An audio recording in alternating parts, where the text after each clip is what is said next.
very much indeed, and delighted to be with you. Thanks very much for the invitation. So I'm going to do a sort of quick overview of what I understand as decolonising of education financing. So the starting point is just to recognise that there has been a crisis in education financing which goes back a very long time, a chronic underfunding of public education systems in many parts of the world, both in the global south and in fact in the global north in many cases as well, which have contributed to serious violations of the right to education on an ongoing basis, and a failure to achieve global education goals, whether those are the education for all goals set in John Tien in 1990 for achievement in 2000, or the education goals set in Dakar for achievement in 2015, or now the SDG 4 goal as set in 2015 in Xi'an. These goals consistently failed to be achieved, and certainly SDG 4 will go the same way, most fundamentally because of a chronic lack of financing. The latest estimate from UNESCO's Global Education Monitoring Report is that there is about $100 billion annual gap in financing. Now, how one measures that gap is much for discussion, but it clearly marks clear evidence that there's a lack of resources for investment in education, for fulfilling human rights and for achieving education goals. Now, when you look globally at education financing, it is clear that 97% of the financing for education comes from domestic sources. Only, if you could sum up the full total of bilateral aid to education from all donor governments, all of the multilateral aid to education, all of the loans and grants that are given by the World Bank, the multilateral development banks, regional development banks, add all that together, and it comes to about 3% of the resources that are mobilized for education globally. 97% come from domestic sources, and even in low-income countries, it's often at least 90% comes from domestic sources. Yet, pretty much every single time the international community meets to talk about education financing, the overwhelming focus tends to be on that 3%. What can we do to increase aid? What can we do to address loans? And very rarely is there serious attention paid to what can we do to unleash the full potential of the 97% of resources that are coming from domestic financing. And that needs to change, and that started to change at the Transforming Education Summit that took place in New York at the end of last year. And I'll be saying a little bit more about that. Now, when we say 97% of the finances for education come from domestic sources, it gives you the impression that, well, national governments are therefore in control of their own fate, and the vast majority of financing is available to them should they wish to invest in it. And if we make the case for education in a compelling enough way, that then we will solve this education crisis. We simply need to persuade ministries of finance and heads of state that education is a priority, and then we will be able to transform public education. But the truth is, it's not so simple, and it's not so simple because of complex power dynamics that mean that national governments are not in control as much as they would like to be in many cases of both the overall global, overall national policies on financing, and the overall economic policies that are pursued, and not education financing in particular. So in the very big picture, we have a global economic architecture that was forged after the Second World War. The Bretton Woods institutions, the World Bank and the IMF were established post-Second World War, long before the independence of most countries in Africa. And they massively influence the financing that is available for governments to invest in education.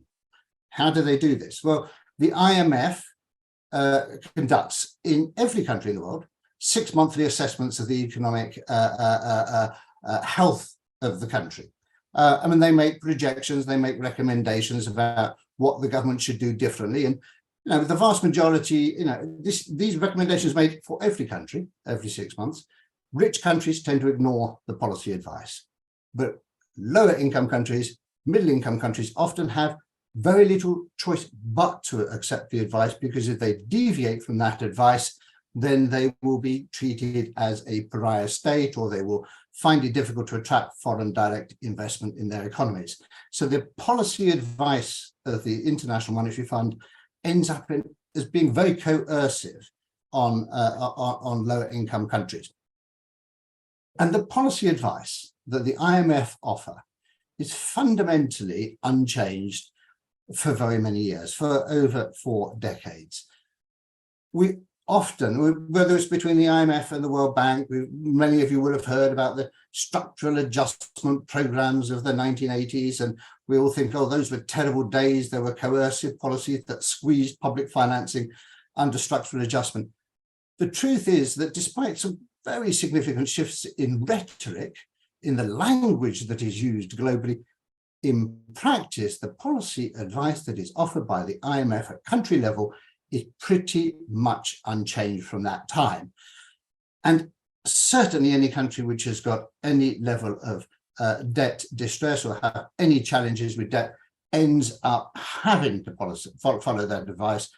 But even countries that are not in debt are under considerable pressure to follow that advice. And it's partly pressure from the International Monetary Fund, but it's also partly an internalization by ministries of finance, because there's a bit of a weird revolving door between ministries of finance and the International Monetary Fund.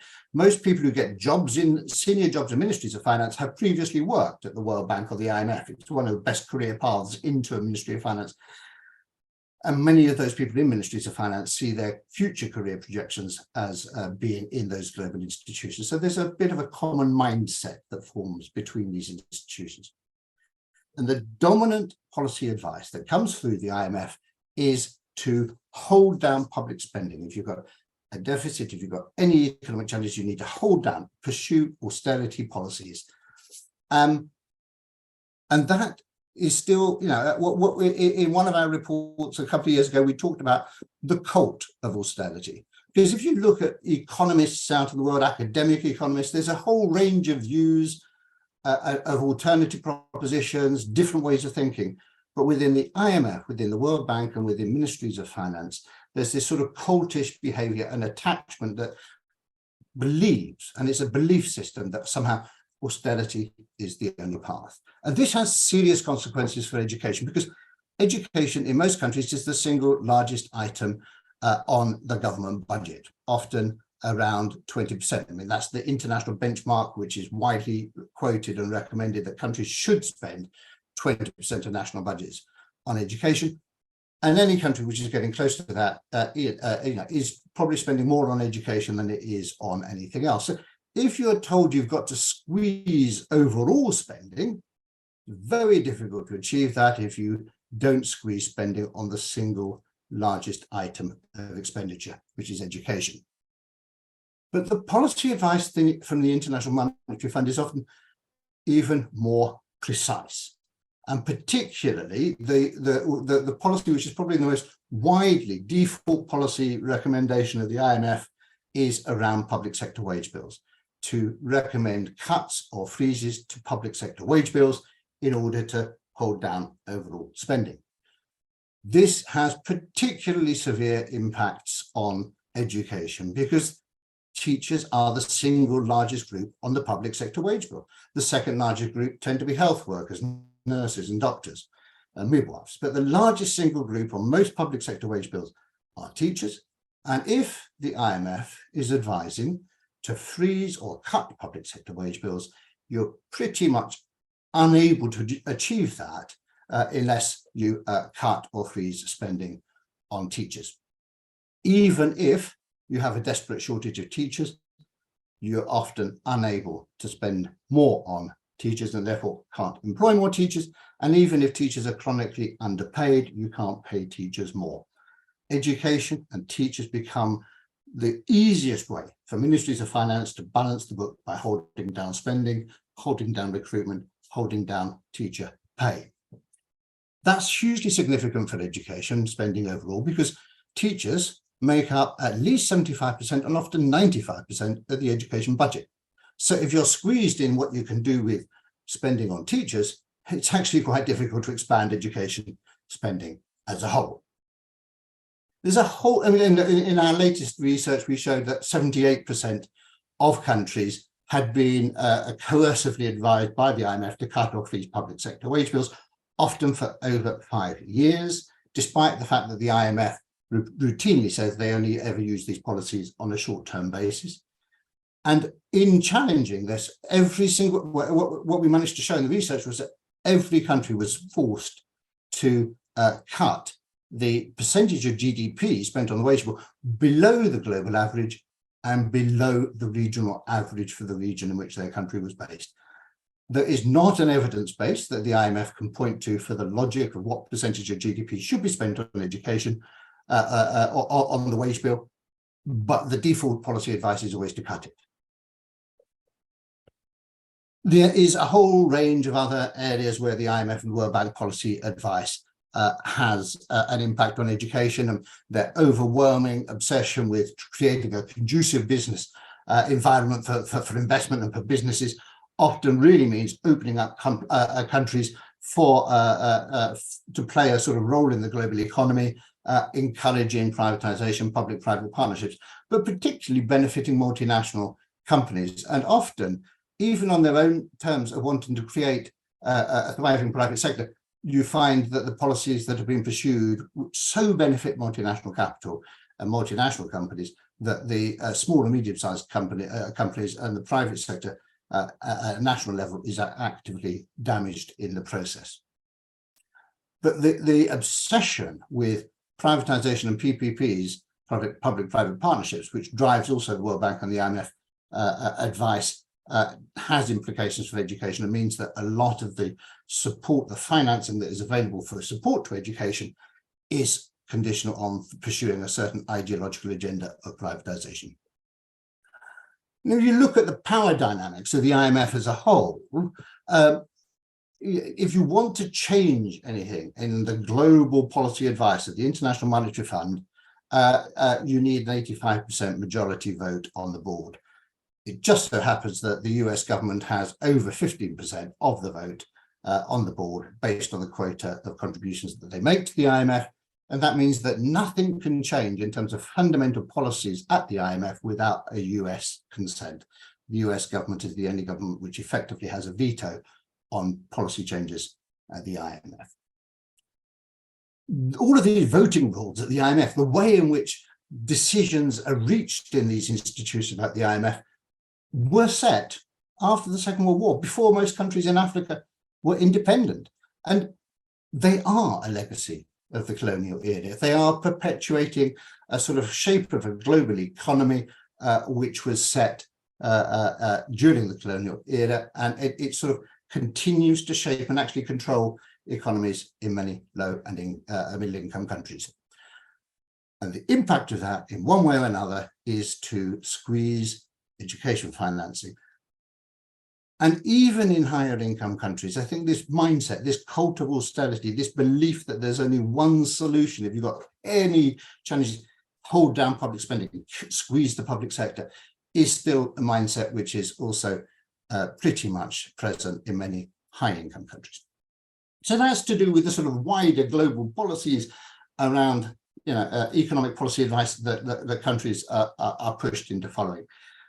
You can also look at these challenges when it comes to global power dynamics around tax. The tax is the main source of revenue for education. When we talk about 97% of the funding for education coming from tax, from domestic sources, the vast majority of that comes from domestic tax revenues. Now, global tax policies are set by the OECD, have been set by the OECD for the last 60 countries. The OECD is the club of rich nations, and they have been shaping policies around tax for these 60 years. How should global tax rules be set, and how should those rules be enforced?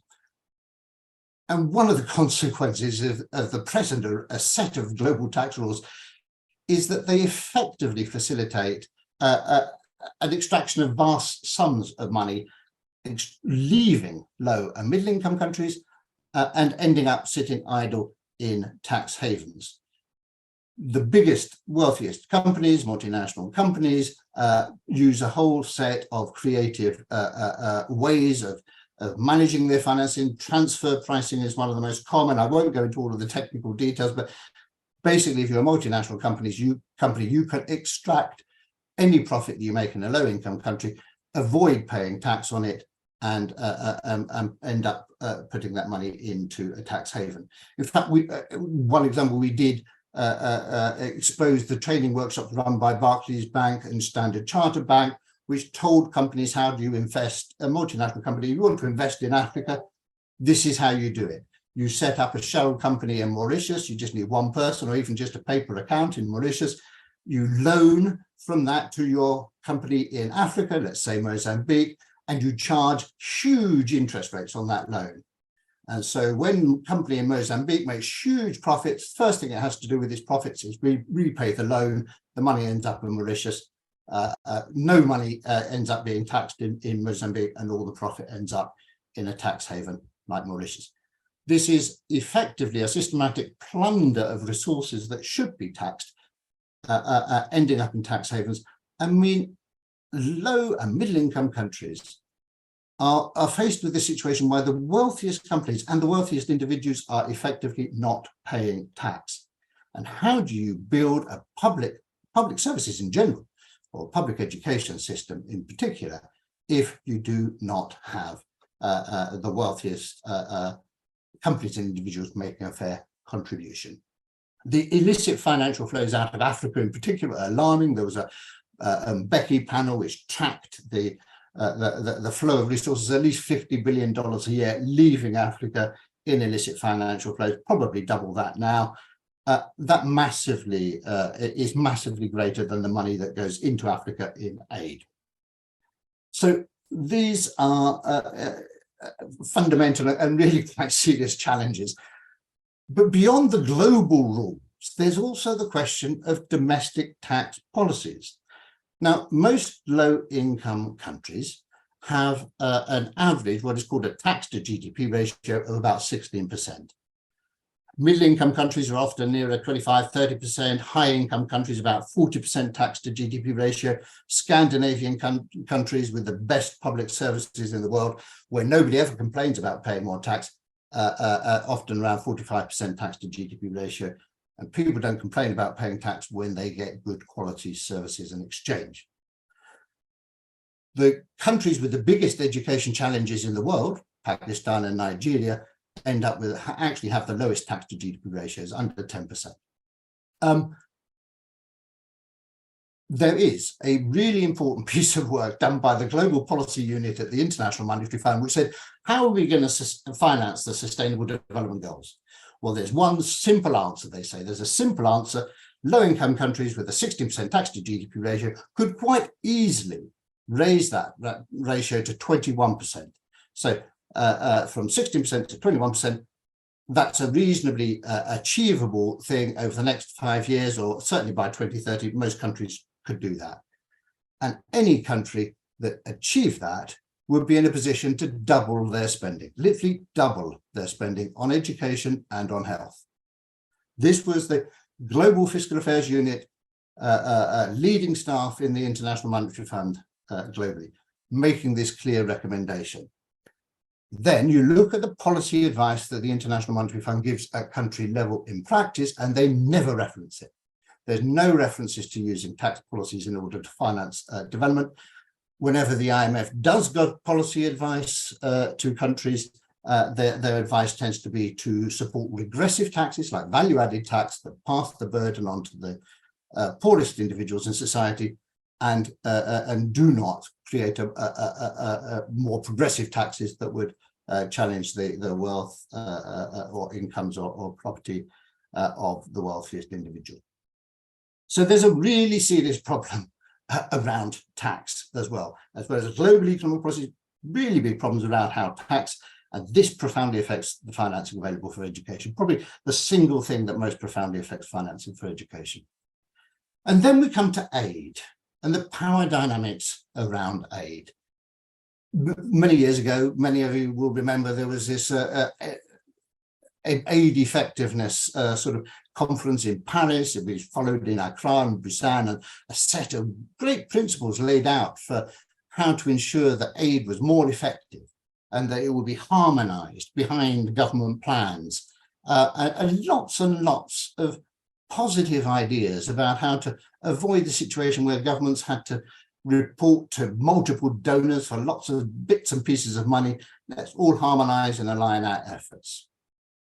It is my contention that one of the unintended consequences of this has been actually to distort the power dynamics around decision-making on education. Because now donors, rather than having their own individual projects with ministries of education, with ministers playing one donor off against another, now all of the donors sit around the table together, whether it's in donor consortium groups or what the Global Partnership for Education would call local education groups, all of the donors working together. And even though in relative terms, the money they give is quite small, the national government spending out of its tax revenues, its spending on education, overwhelmingly has to pay for teacher salaries, because that's the biggest item on the budget, and because you will never pay for teacher salaries out of short-term unpredictable aid. So the government budget pays for teachers, and then the money that is available for doing other things, for educational reform, comes from the in-country donors, who are all now sitting around together at a table with the Minister of Education, often massively outnumbering the people from the Ministry of Education, and shaping the discussion for education reform. Now, we've been fighting for many years to get national education coalitions and civil society voices at the table in those spaces. And in most cases, civil society is at the table, but I'm not sure that they're very systematically heard. The dominant dialogue is still one between the powerful donors, and particularly, perhaps overwhelmingly, the World Bank and ministries of education. And this has become the locus, the location where decision-making about education reform is taking place. It used to be that national parliaments would pass legislation, there'll be parliamentary discussions, maybe media discussions about educational reform, the direction of travel. Now, most of it happens inside rooms where donors outnumber government ministers and ministry representatives, and civil society has a voice, but not a very strong one at that table. This is very disturbing in terms of the policies and the practices that are then pursued, because the donors are not neutral actors. The World Bank presents itself as the knowledge bank, the ones who have got the authoritative knowledge about what works in education. You see FCDO, UK government, saying the same thing. We know what works in education. We have the global knowledge. So the national government, despite its intimate knowledge of the national context in many cases, and civil society, which would also have a good sense of what's really needed in a particular country, end up sort of bullied by the knowledge imported from outside and told this is what you need to be doing if you want a breakthrough. So you end up with ministers outnumbered by a bunch of donors who tend to assert. Now, sometimes the consequences are fine, and some of the priorities promoted by the donor community are clearly very good ones around gender and education, for example. But often there are also particular ideologies around privatization, public-private partnership, and so on, which are also promoted overwhelmingly through donor-funded programs. There's almost no public-private partnership in education or privatization of education program which is not funded by the donor community. So when we talk about decolonisation of education, what are we talking? We're talking about shifting these power dynamics. It's about shifting the distorted power dynamics in all of these areas, challenging that cult of austerity and the power of the IMF and the way in which the IMF shapes the financing that's available for education by shaping the global economic structures and the national economic policies. It's about challenging the way in which global tax policies are made and charting a more progressive alternative about how governments can, in ambitious and progressive ways, expand tax revenues. It also means global action to challenge debt wherever countries are spending more on debt servicing than they are on education. And it's about revisiting the power dynamics around that policymaking table at a national level to make sure that national policies on education are driven by elected national governments with dialogue with their citizens, with civil society organizations, with representative groups, national coalitions, to shape the direction of reform, with the donors then, if there is a need, coming in with additional resources from outside. Now, there is a significant seeds of hope that this is a direction of travel that we can see. The highest level education meeting in history took place in September of last year at the United Nations General Assembly, because it's the first time ever that heads of state from around the world have met to talk about education. And that laid out an agenda for education financing, which picked up on these wider forces that shape the financing available for education. And there's a call to action that came out of that summit that calls for action on tax, to increase tax to GDP ratios in a bold and progressive way, to change global policies around tax, to take action on austerity, to recognize that these austerity policies disproportionately impact education, and to push back against the use of public sector wage bill constraints. Calls for action on debt, so that any country that is spending more on debt servicing than education is at the forefront of processes for renegotiation or cancellation of that debt. And it called for actions on the sort of paradigms and mindsets around education, where you see a situation where most ministries of finance treat education as a sort of consumption. Oh, they always want more spending, or it's just consumption, consumption, consumption. They don't see education as investment, because the dominant economic forces, the Ministry of Finance, in dialogue with the International Monetary Fund, is constantly told you have to do everything based on a medium-term expenditure framework. That's a 3 to 5 year period. And if you look at education spending in a 3 to 5 year period, everything you do is pure consumption. You don't get any economic return. If you take an 8 to 10 year view, you start getting a return. And the longer term view that you take, the more you see that education is probably the soundest economic investment any country could make.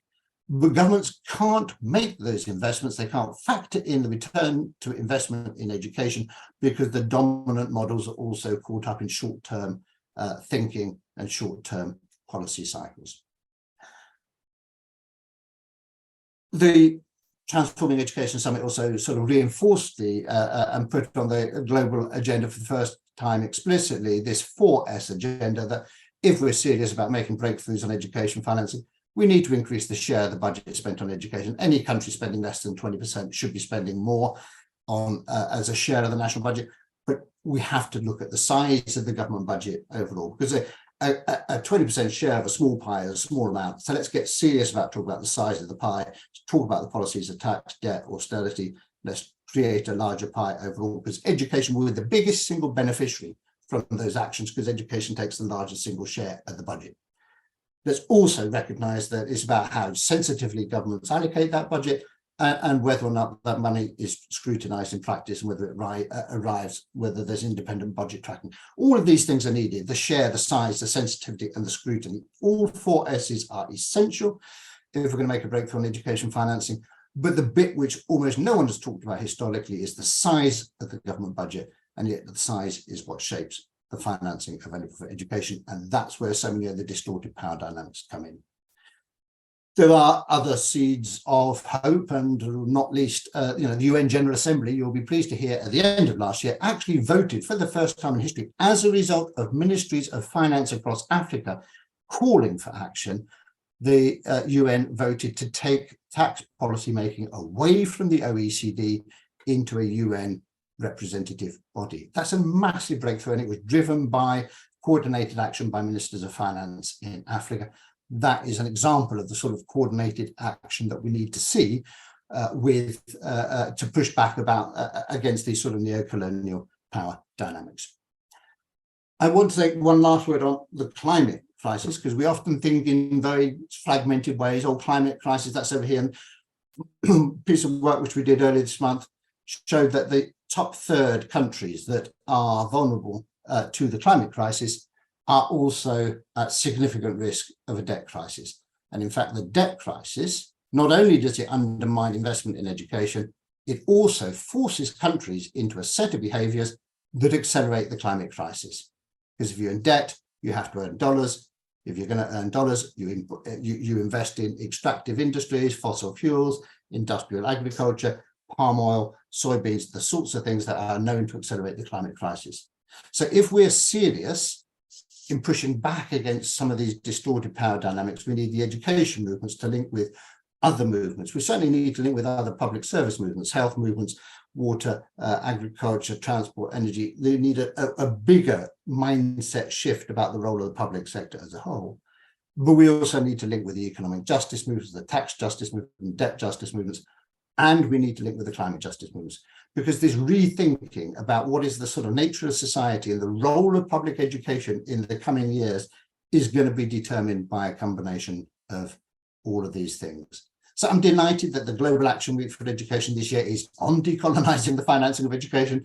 I think it's an incredibly good opportunity for us to take some of these messages to heads of state and to ministers of finance. I think for many years, all of us have been talking to the National Education Coalitions, lots of activist organisations on education, academics on education. We've all been talking to ministries of education. We're talking with people who would like to agree with us in most cases. The challenge is to take our messages to people who won't automatically understand that education should be the most important thing.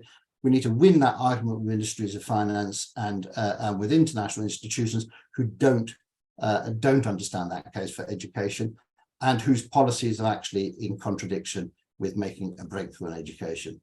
And I've been going to global education meetings for over 35 years, and I've never seen the International Monetary Fund properly at the table, even though their policies shape the financing available for education. So if we're going to decolonize education, we need a pretty radical rethinking about how we work as movements, as different constituencies, as academics, as think tanks, as activists, as coalitions, and to take that case into new areas where I think our voices haven't been sufficiently heard.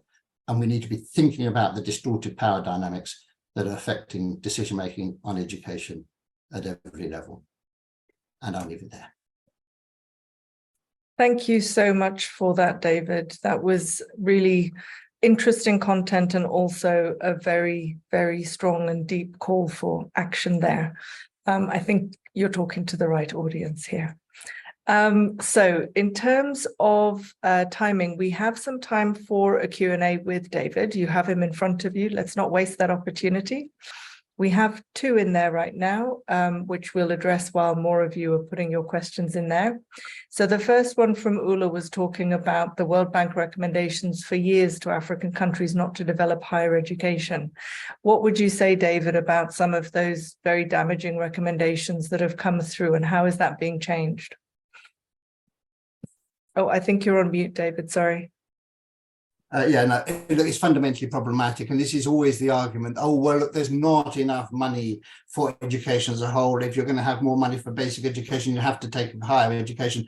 And that's just like, it's nonsense, isn't it? I mean, we rather than playing one bit of education against another or one service like education against health, we need to talk about the bigger picture of financing as a whole.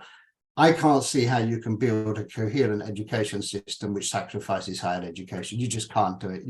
There's an interdependency within education systems, and you need investment across the full spectrum. And to suggest that somehow the answer is to cut one part of the system in order to help the other develop is just nonsense. So, yeah, ignore that World Bank advice as quickly as you can.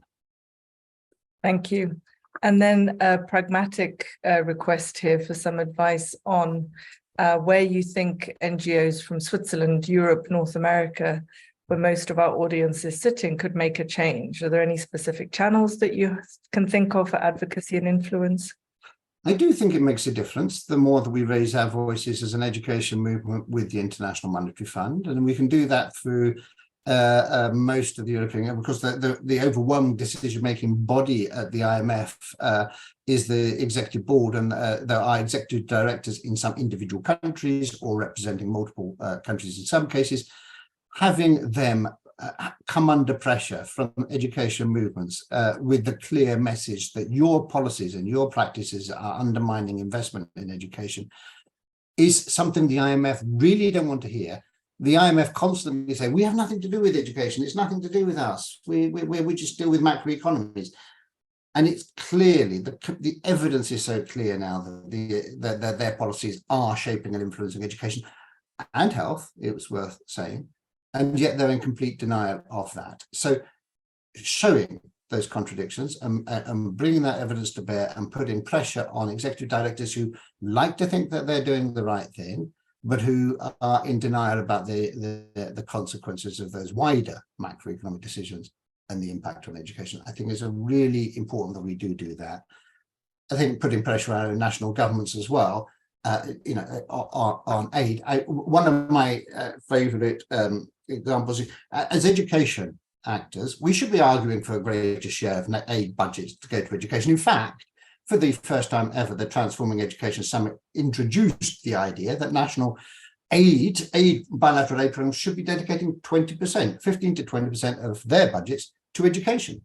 We've been recommending to national governments around the world they should spend 15 to 20% of their national budget on education. So why doesn't that apply to aid budgets? At the moment, it's closer to 4 or 5%. And the aid budget should be the thing which is spending even more on education, if anything, because national budgets, governments have got a lot of other things to be thinking about. Aid money should be targeting those things that are most pivotal to development. Education should be a bigger share. So we should be arguing for a bigger share budget. But I'd also like to argue that aid money should be used more to strengthen tax administration in lower middle income countries. There's a beautiful piece of research that showed that $1 invested in strengthening tax systems yielded the equivalent of $330 of sustained revenue for the country in the longer term.